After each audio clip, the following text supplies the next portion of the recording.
有才，门锁好了吗？锁好了。来，给我吧，帮我接一下电话。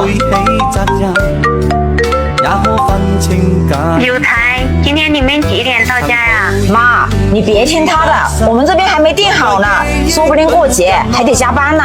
你们要是忙就不折腾了，在哪里过节不是过啊？行，妈，那我这边还有点事儿，我先挂了啊。怎么，小红，你还想给妈一个惊喜啊？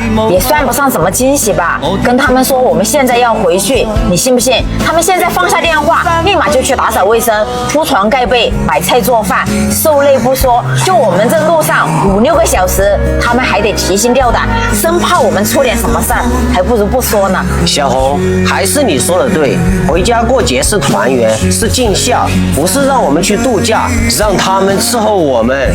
小红，走，我们回家。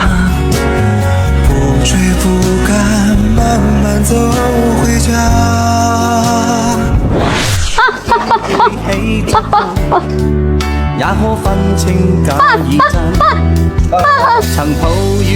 嘿，你个臭乞丐，你手脏兮兮的，你拿我包干什么？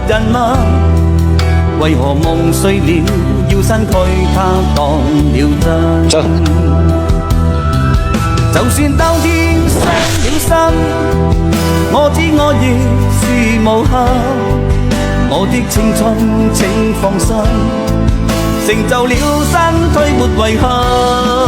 就算得不到你心，你知我亦是無憾。